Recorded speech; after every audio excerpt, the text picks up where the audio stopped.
c'est le propriétaire de la meilleure shop de lowriding au Canada. Fait qu'il faut qu'il fasse ses preuves, tu sais. C'est sa publicité, ce char-là. Jamais j'aurais pensé qu'un gars partirait de Los Angeles pour venir jusqu'ici au Canada pour prendre des photos de nos chars. Les ailes avant les sunglasses. Le soir, les bars sont proches, même à 3h15 de road. De toutes sortes de manières d'arborer la street. Moi j'aime drive à la hauteur de 10 feet. Solo rider.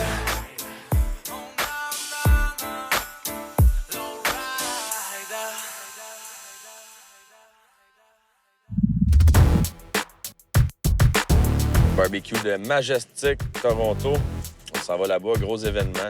On va avoir Lowrider Magazine, il va y avoir une couple de boys de Montréal. On a les boys de Luxurious Toronto qui vont tous être là, bien des amis là-bas, parce que à Toronto, c'est un peu plus populaire qu'ici à Montréal. Il y a plus de clubs de lowriding. Fait qu'à moi, la mecque du lowriding au Canada, c'est Toronto. C'est là que ça a commencé. Si tu veux vraiment vivre de lowriding, c'est là que ça se passe.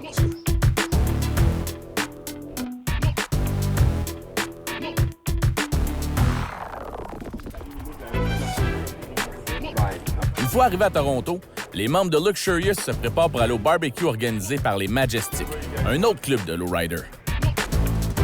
Pour Abel, c'est le moment de faire ses preuves à la démonstration de hopping organisée pour l'occasion.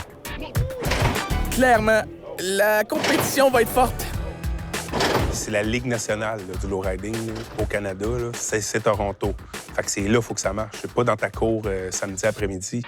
C'est cette journée-là d'un barbecue à Toronto que tu veux que ton hopper il fonctionne bien. Fait que c'est pour ça que c'est si important. C'est devant les vrais. Là.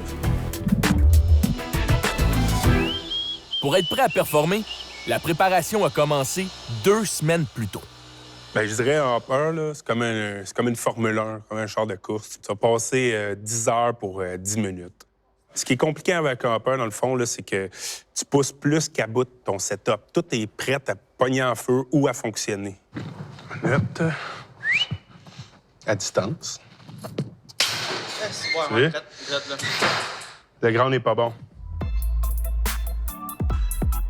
Faut comprendre que là, on a 14 batteries dans la valise. Fait que c'est pas juste une batterie. Même si tu fais une mauvaise connexion sur juste une batterie qui est 12 volts, ça va faire un peu de flamèche. Là, on en a 14. Fait que c'est pas des petites flamèches, c'est des grosses flamèches. Mais pour monsieur, madame, tout le monde, ça fait un peu peur. Nous autres, c'est une habitude. Là. C'est un setup de hopper. C'est comme le summum, dans le fond, des setups hydrauliques qu'on peut avoir dans un lowrider.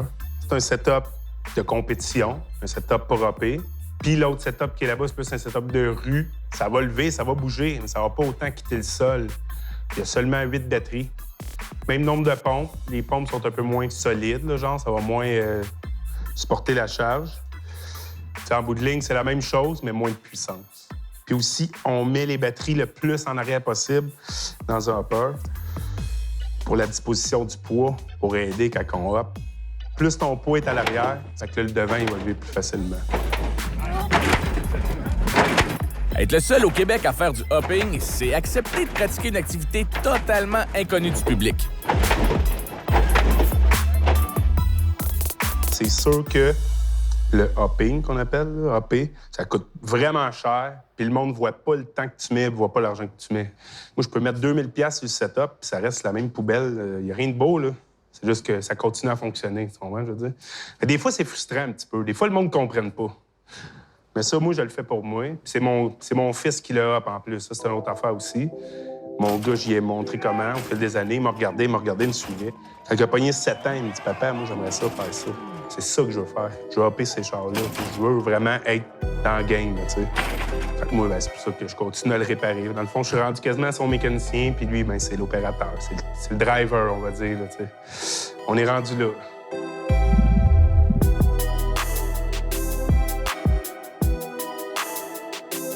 Si Toronto est la capitale canadienne du lowriding, son épicentre, c'est le garage de Jeff Forgione, Switches and Things. C'est un de mes amis, ça fait 15 ans. Très bon gars, en plus. Vraiment intelligent, il est bon de ses mains. C'est le meilleur fabricateur, le gars qui peut te fabriquer du métal, là, n'importe quoi. Solide, bonne qualité, tout ça. Tu veux te faire build un lowrider, là, vraiment de A à Z, tu connais pas trop ça, c'est la meilleure place. C'est sûr, ça coûte de l'argent, là. C'est du custom de A à Z, là. Mais c'est vraiment, tu peux le voir, là, juste par l'extérieur puis par l'intérieur, qu'est-ce qu'il y a, là. Et comme tu peux voir, il y a au moins 100 projets de lowrider ici, là, partout, là. Il doit sortir au moins 200 lowriders par année ici. C'est vraiment à la place. Quand on construit un lowrider, il faut suivre un ordre logique. Puis ça commence toujours par le châssis. C'est la base d'un lowrider, le frein. Si tu veux vraiment, tu dis que tu vas mettre de l'hydraulique, tu veux le brasser un peu. Tu as au moins, tu as 2 options. Tu as l'option, tu enlèves le body, tu fais ce qu'on appelle un full frame wrap. Donc, tu wraps le frame au complet en acier, tu ressoudes au complet, tu le solidifies au complet. Sinon, tu as ce qu'on appelle faire un partiel, tu fais ce qu'on appelle les stress points, donc les points les plus fragiles du frame, comme sur mon Lincoln, c'est ce qui est le cas. Dans le fond, c'est que tu plates tout ce que tu peux plater avec le body sur le frame. T'en vois bien un frame qui a commencé à te plater, là. Tu vois toutes les soudures. Là, il est rouillé, il est dehors, mais c'est un frame qui a été tout renforcé au complet. Tu vois? Le dessus, en dessous. Il coupe ses plaques de métal. Il fait comme un gabarit en carton, dans le fond. Il coupe ses plaques de métal, il les installe, il soude au complet. Tout le frame. Si mes yeux sont bons, c'est pas facile à voir. Impala 1964. Donc, il y a un X-frame. Si on parle de X-frame, si vous regardez comme le frame qui était dehors tantôt, là, le frame était vraiment tout parallèle. Les X-frames, les frames d'Impala des années 60, ils se rejoignent au milieu puis ils repartent comme ça. C'est pour ça qu'on appelle ça un X-frame. Fait que ça, c'en est un qui a été platé. Là, il est remis. Là. C'est vraiment le body sur le frame, mais il n'est pas beauté. Là. Il a vraiment été assis. Là. Tu vois que c'est un véhicule qui est en projet. T'sais. Puis là, à côté ici, là, vous en avez un qui n'est pas rouillé. Lui, il est fait, il est platé, il est peinturé. Fait que, ça, c'est vraiment une table là, pour travailler. Eux autres, ils peuvent tourner le frame 360 degrés, le travailler au complet. T'sais, ils vont tout le souder, ils vont tout le molder, peinturer ou powder coat. Mais tu sais, si tu veux brasser, là, tu veux le faire sauter, tu veux faire des 3 roues, tu veux pas que tout tord et que ça devienne de la merde, bien, quand tu fais quelque chose, tu le fais ou tu le fais pas, tu sais. C'est pour ça que le lowriding, tu peux te faire un char, commence à 5 000, ça finit pas. C'est les options que t'as, mais t'as le résultat qui vient avec.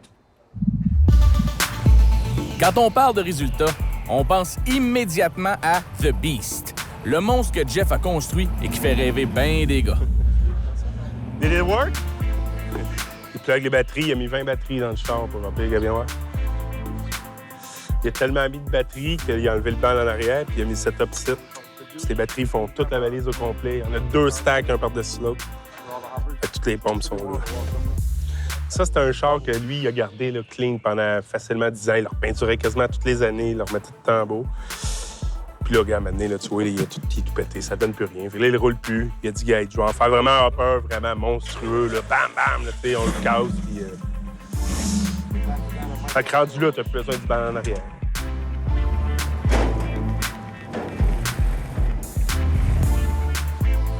Am I gonna break it? I hope not, but maybe. Anything's possible. Il l'a ramené à la vie, man. Ça faisait quelques années là, qu'il ne faisait plus sauter rien. Là, et il était busy. Puis là, il l'a ramené à la vie cette année pour son barbecue. C'est un classique, disons. De toute façon, il n'y a pas le choix non plus. Hein? C'est le propriétaire de la meilleure shop de lowriding au Canada.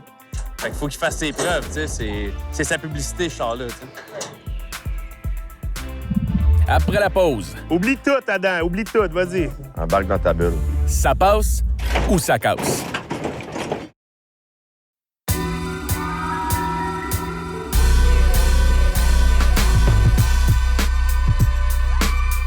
Le barbecue organisé par la gang des Majestic est le plus important rassemblement de lowrider au Canada.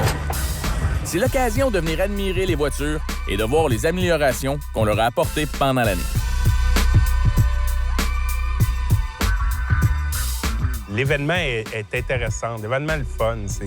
Ça devient mythique. Nous autres, on se voit. Il y a du monde qui se voit juste une fois par année, même du monde qui vient aux 4 ans. Du monde qui vient de partout, Los Angeles, Détroit, New York, tu sais.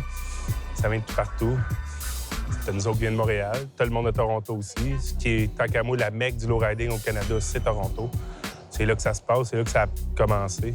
Si tu veux vraiment vivre de lowriding, c'est là que ça se passe. En fin de journée, c'est enfin le moment pour Abel et Adam de montrer ce qu'ils ont dans le ventre lors de la démonstration de hopping. À Toronto, c'est beaucoup plus de voitures qui sautent vraiment haut Puis nous, on est pas plus bas de gamme, mais nous, nos voitures vont un peu moins haut. Fait que le but, c'est vraiment d'essayer de pousser le plus possible, puis de montrer que Montréal, on est présent. Là. Oublie tout, Adam, oublie tout, vas-y. Prends ton temps. Embarque dans ta bulle.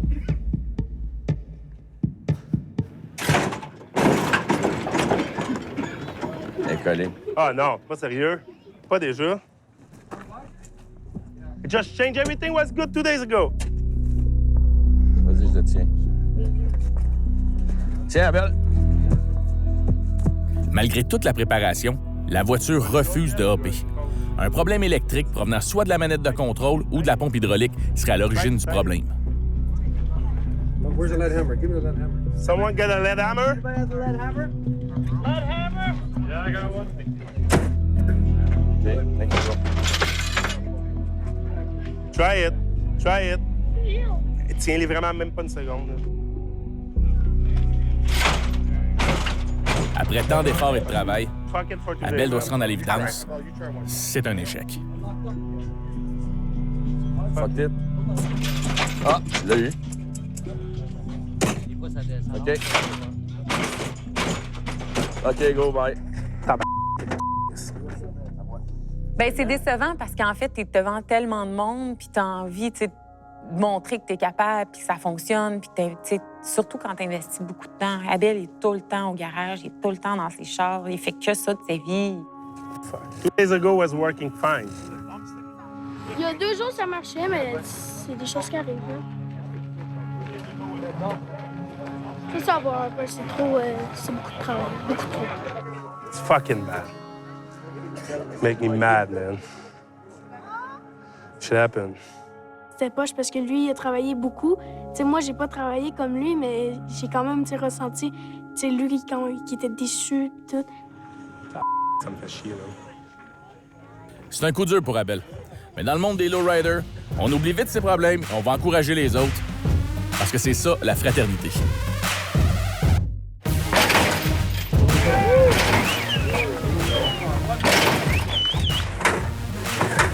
You're good. Perfect. Même s'il n'y a pas de prix à gagner, le but est de faire le plus de bons et d'aller le plus haut possible. Et parfois, on pousse un peu trop la machine. You smell that barbecue? That's what we like. Ce qui est le plus important, c'est de donner une démonstration spectaculaire qui va impressionner et divertir le public.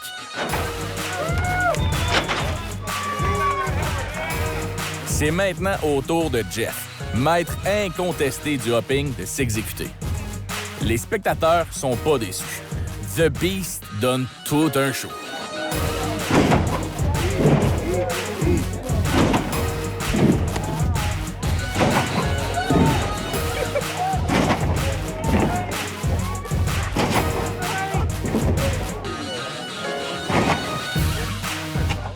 See you tomorrow, guys. Yeah! Leaking Crestone right now.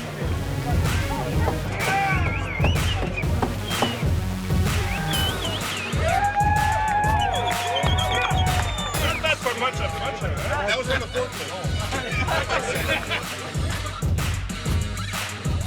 Ça, c'est le nombre de fois que le bumper touche à terre. Yeah, la poussière qui tombe, là, c'est l'asphalte, man. Et là, l'asphalte. C'est ça que tu vois à terre. L'eau s'en venait, là. L'eau. S'il continuait, il tombait dans l'eau, là. Il a juste arrêté parce qu'à un moment donné, ça chauffe aussi, là. Même là, il était un peu trop. Absolument, 4-5 coups sur le bumper, on arrête. Les moteurs viennent chauds, le filage vient chaud, le feu pogne comme ça. Toujours un extincteur pas loin quand quelqu'un rapporte. Tantôt, gars, ben, c'est ça. Toujours quelqu'un qui a un extincteur pas loin. Parce que justement, on a vu des feux pognés dans des valises, là, tu sais. De l'huile, de l'électricité, de la chaleur. Pas un très bon mix pour le feu, mettons. Puis en plus, ben, il est en train de cracher son pression de partout. Après la pause, on cherche l'endroit idéal pour une session photo avec le magazine Lowrider.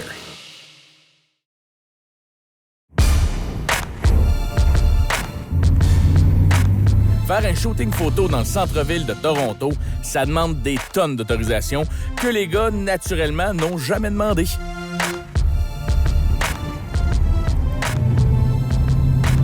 À Après quelques heures de recherche, ils ont finalement trouvé un endroit isolé et assez éclairé pour faire des photos. Going there? And, Not all the way down. Just yeah. see all the lights. Hein? You think we can go there? Yeah? On peut aller là jusqu'à la lumière. Go there, yeah.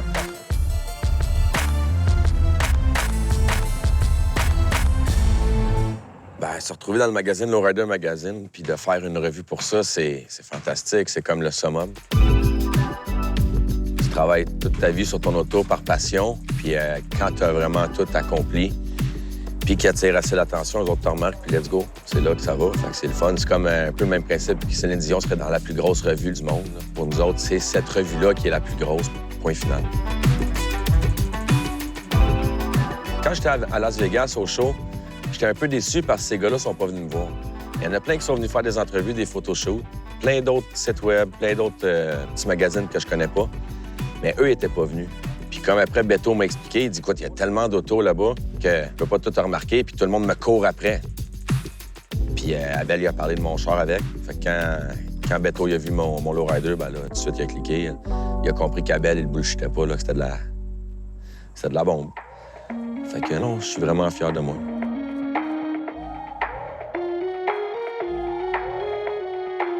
Mon lowrider, un Cadillac Coupe de Ville 1983. Il est refait boat par boat. Il n'y a plus une boat d'origine. Tout est à neuf, du début à la fin. Moteur 350, super modifié, 500, 550 forces. Super modifié pour avoir un beau son, avoir un beau look. Les roues, on les a fait faire custom par Angel de San Jose. Comme je les voulais à ma manière selon les dessins qu'on a faits, pour pouvoir suivre avec les patterns de l'auto, tout ce qu'il y avait sur l'auto. Le engraving qu'on a fait sur la voiture, c'est le même qui a fait mes mags. Donc, on a envoyé les miroirs, toutes les bezels de lumière en arrière, les push bumpers avant. Fait que c'est fait à la main. Parce qu'ici, quand tu travailles au Canada, souvent, c'est fait avec des machines ou avec des graveuses. Puis tout. Eux autres, c'est à la main. C'est pour ça qu'il est creux, c'est deep, puis les reflets, ils paraissent bien. Tu fais affaire avec les vrais pour avoir des vraies affaires. Ma peinture a été faite par différentes personnes. Moi, j'ai tout fait la base. Aussitôt qu'on est arrivé au pattern pour le frame et l'Euroclip, on est arrivé avec Rimo. Puis après qu'on est arrivé pour le restant, ben j'ai pris un gars de Québec, Pierre Tardif. Il a tout fait qu'est-ce qu'il y avait sur mon haut de ma valise. Puis pour le clear final, pour être sûr que ce soit A1, on a été voir Pito, qui m'a mis du beau House of Color. Mon setup hydraulique, je pouvais pas faire autre chose que d'aller en faire avec Switches and Things, Jeff, à Toronto, parce que c'est le meilleur. Setup hydraulique encore de fou, qualité, 8 batteries, 3 pompes. C'est un peu un rêve réalisé et accompli. C'est mon bébé. Attention, bébé, je lève. C'est maintenant le tour d'Abel de se préparer pour le shooting photo. Pour faire des belles photos, ça prend une voiture impeccable. C'est pour ça qu'Abel demande toujours à sa blonde Catherine d'apporter sa petite touche personnelle. Oui, c'est sûr que c'est pas mal ma job là, de nettoyer le La première char. fois qu'elle m'a shiné de quoi, elle m'a ramené un Harley qui était dégueulasse. Elle me l'a shiné comme un nœud, je capotais.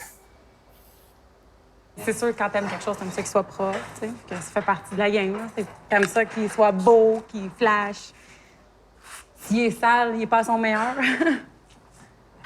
Ça fait bizarre de prendre soin d'un dessous de char, mais parce que quand tu lèves, tu le vois le dessous. Fait que c'est pour ça qu'il y a souvent beaucoup de pièces chromées, que la peinture est spéciale aussi en dessous du char. T'sais, on porte plus attention aux détails. Ah, il y en a qui veulent fou là, avec le dessous du char. Là. Du monde qui sort pas s'il annonce la pluie. Toi, on roule tout le temps. Jour, soir, pluie, pas pluie.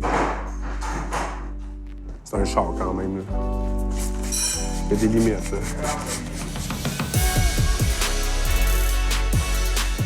Le grand moment est arrivé pour Abel. Pour mettre en évidence sa voiture, son chum Jeff, qui connaît bien Toronto, a trouvé l'endroit parfait. Ah, nice!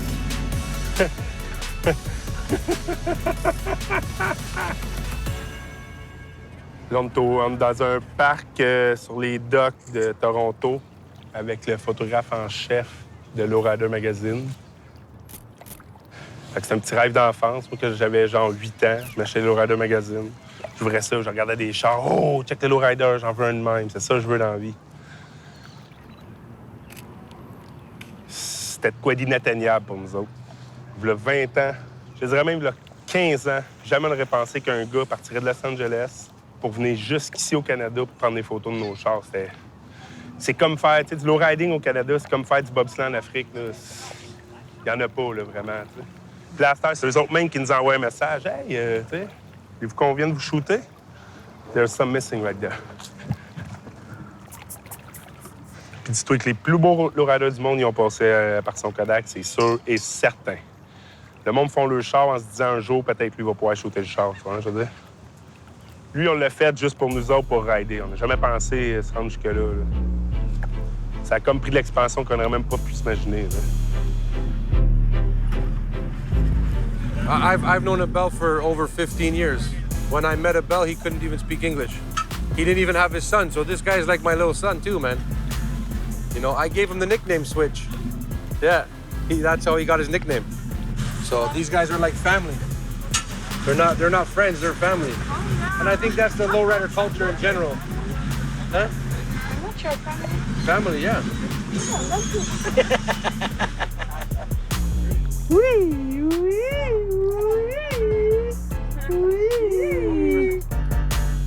Ça a été une belle fête de semaine pareil. C'était cool. Ben de l'émotion. Il y a eu des petites émotions ici et là, mais choses qui arrivent. Là, on va espérer que le chemin du retour va bien se faire. On se voit à Montréal.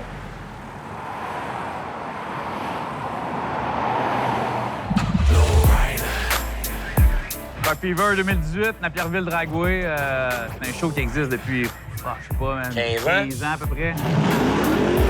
Ils vont fermer Saint-Eustache, Saner, tout ferme lentement. J'imagine que ça va peut-être recommencer les courses de rue. Qu'est-ce qu'ils viennent de faire aujourd'hui ici? De partir à pleine vitesse, il a monté à 170 km/h. On peut pas faire ça dans la rue, là. Hey, réveille pas mes enfants, s'il te plaît.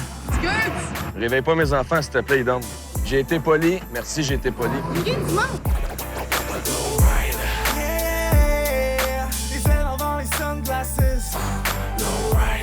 Le soir, les bars sont proches, même à 3h15 de road. On s'en rider de toutes sortes de manières d'arborer la street. Moi, j'aime drive à la hauteur des 10 feet. Sans le rider, plusieurs catégories de beats, man. Nous, c'est